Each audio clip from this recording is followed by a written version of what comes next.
When it comes to geopolitics, something that I've been finding myself diving deeper and deeper into is the individual politics of each nation, the way the map breaks down, the way the people in different parts of the country obviously decide to vote. And I mean, it's pretty clear, at least to me, what parts of the U.S. like to vote certain ways. But it's very, very complicated. Obviously, every other country has a very different political system, but I've been talking about the political map of Germany and Germany's breakdown for quite some time. And one of the newest pieces of information that's coming out of the German election, the recent German election, like a couple days ago, is the amount of young people that ended up voting right wing. And I found that very fascinating because I kind of thought that was a phenomenon that was really only happening here in the U.S.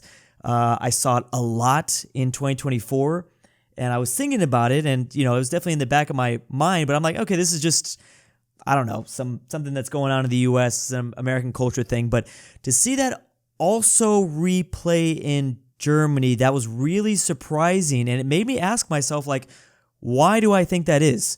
Now, before I get into that, I just want to say that I realize that every country's politics has a very different thing going on. Actually, I have a huge pet peeve about this. I hate when Americans talk about, it's not just Americans, but when other people just try to talk about the politics of another nation and they don't really understand it. Like when American people talk about the politics of Europe or the politics of even South America, or gets a little more complicated in China because you got some crazier systems.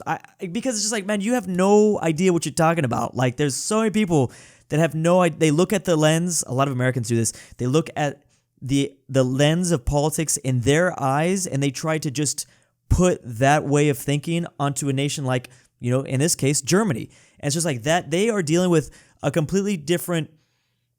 entirely different situation, different history, different policies, different everything. Like you just don't know what the hell you're talking about.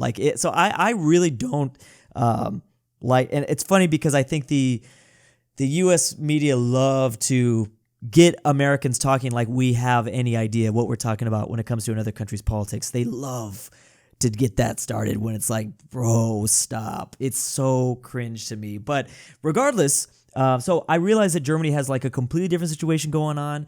They got different issues that they're dealing with right now, completely different compared to what the U.S. is, and they've got a completely different system. I was just learning about German bureaucracy the other day and how slow and painful it is, and it just seems like just a massive headache. Not that a lot of political systems seem like a massive headache, but I was in shock to learn just everything's still really paper-based in Germany, and man, they're really living at a different time, the way they, I don't know. I mean, is it efficient? I was going to say, is it efficient? I mean, it's something. I'll tell you that. It's something. But regardless, was very surprised to find out that so many young people voted for the right-wing party. Now, that is actually not the data. It's not entirely the right-wing party. Yeah, when you put it all together, this is the breakdown between the ages of 18 to 24. We have females on this side, males on this side.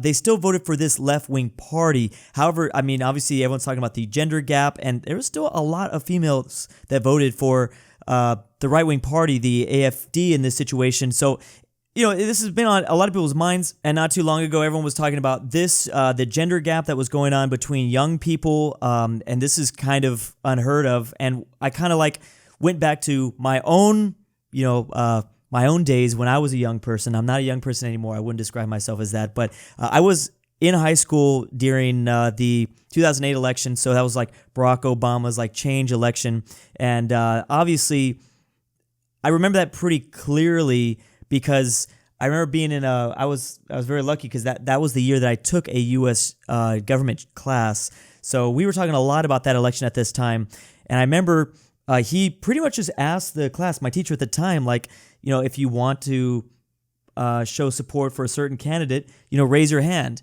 and just to kind of get a vote. I don't think he forced anyone to vote if you didn't want to, put your support at that time. We couldn't vote anyways. We were only 16, but I remember it must have been 25 kids that raised their hand for Barack Obama, and it was across all genders. It didn't really matter. And then there was maybe 2 kids. He was running up against John McCain at the time. There's maybe 2 kids that did not, or that raised for McCain.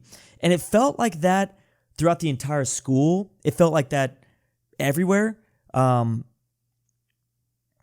so I asked myself, I'm like, okay, well, now it seems to be very, very anecdotally, this is very anecdotally, but keep in mind, I live in California, a very liberal state, and out of all the like young teenage boys, not even teenage boys, like between 18 and 24, I don't know that many, but out of all of them that I can think of off the top of my head, they are all conservative. They all were, I don't know if they all necessarily voted for Trump, but they definitely did not vote for Kamala. I can tell you that. And I was just trying to examine today in the morning, like as all this news information, as an American, this information hitting me, and I'm like, why is this happening exactly? Like, what do I personally think? I mean, the internet definitely has something to do with it. The internet is causing a divide. Oh, I mean, I think a big thing is COVID. I still don't think we've fully recovered from that in a way, in the sense of like the social dynamics have never fully recovered, and I don't think they ever will. This is a whole other rant I'd love to get on, but yeah, the COVID policies were just absolutely insane, and I actually don't think enough people talk about the lasting impact of the lockdowns and and we will. Right now, they're still pretty hush-hush about it, but when we head into the future, I mean, thinking about it, back then, 2019 felt like a completely different world, and it felt like the world came out of the lockdowns and the pandemic. It came out a completely different place. I have to think that this is part of it. I mean, the chart that I have right in front of me kind of shows. I mean, there was the gap really exploded here in 2020, which is when they first began. Now, this is showing that women overall became more liberal. I don't know. Like I said, this doesn't really go with the information that I've been seeing in my own personal life. Like I said, and you know what's crazy is it's not just young men. There's a couple of like young women that I know that are like way more conservative, and that was completely unheard of. Also, when I was between the ages of 18 to 29, I started seeing the difference, but like 18 to 24, like that was the first time. And again, like I said, Germany's dealing with a completely different thing because the right-wing party that really won a huge, I mean, it's not like the right-wing party is in charge in Germany.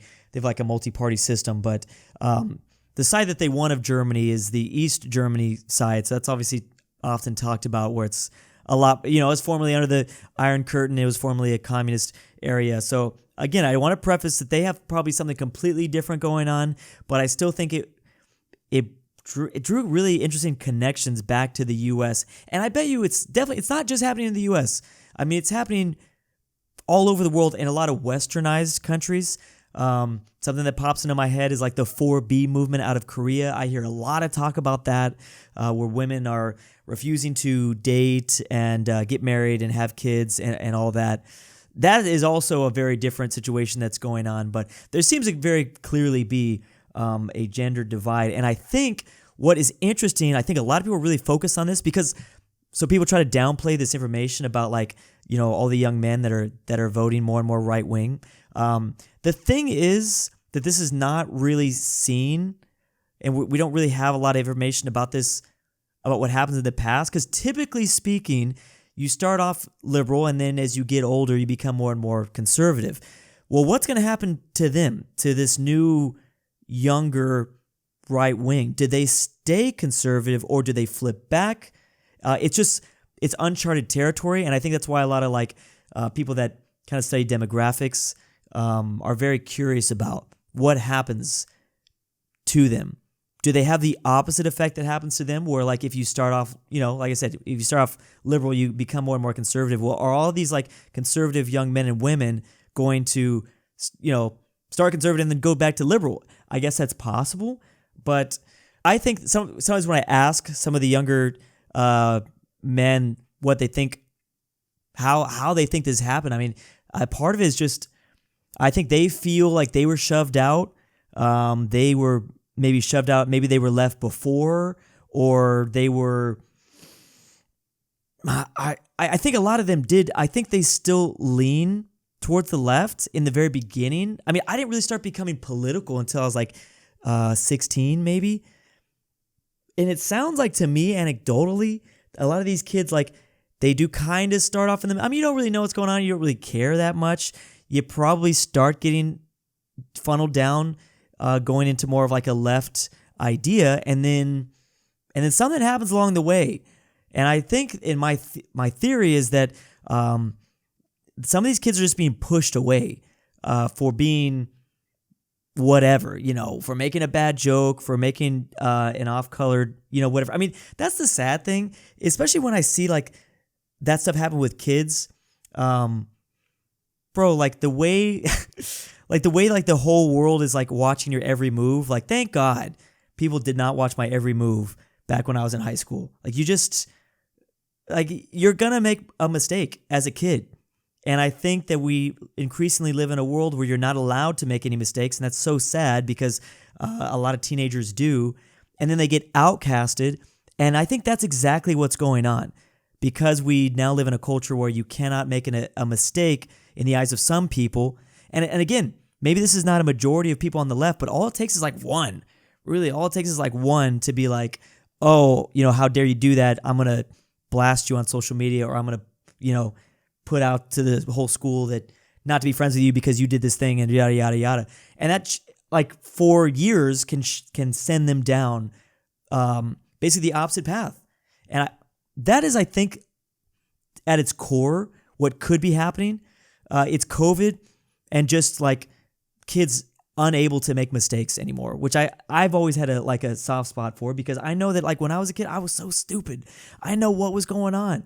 I mean, that's what, unfortunately, it's not even unfortunate. That's what, like, the life of a kid is supposed to be. You make mistakes. You try a bunch of things and you make a bunch of mistakes, and then you reform who you are.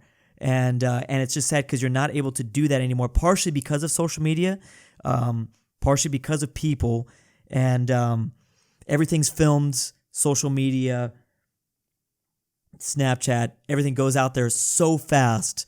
So when you do something stupid, it's like boom, and then you get immediately outcasted. And I think it's just like isolating so many young people, because you get outcasted, and then you get isolated. I think we also, increasingly live in a more like digital world. So people are just like staying inside more. They're playing video games more, which is not a bad thing, but they're definitely hanging out a lot less. And it's funny. I know, the memes, but it's like, really, sometimes you do got to just go out and touch grass. You really do. It's not even a joke. Sometimes just touching grass does make a difference, going outside. I feel fortunate to be the age that I am right now, because it doesn't sound fun to be a young person. It seems like hell, because luckily I have a very wide, diverse array of friends, and everyone's older. So it's like we can all, luckily, people put aside their differences. You know what I mean? When people make mistakes, it's like, we're old enough. It's like, okay, people make mistakes. Obviously, there's still mistakes that people make when they're old like me, but less so, and they're less egregious, and they're less like really impactful. But yeah, I don't know. I don't envy that. So it's just been something that was literally on my mind all day today, and I wanted to make a video about it because, yeah, but I'm definitely curious to see what you guys have to say in the comment section, because I'm assuming a lot of people watching this right now are young men, or you might live in Germany, or you might live in the US, and you probably have some crazy anecdotal stories about what you think is happening. Probably was COVID. I do think everything changed after COVID.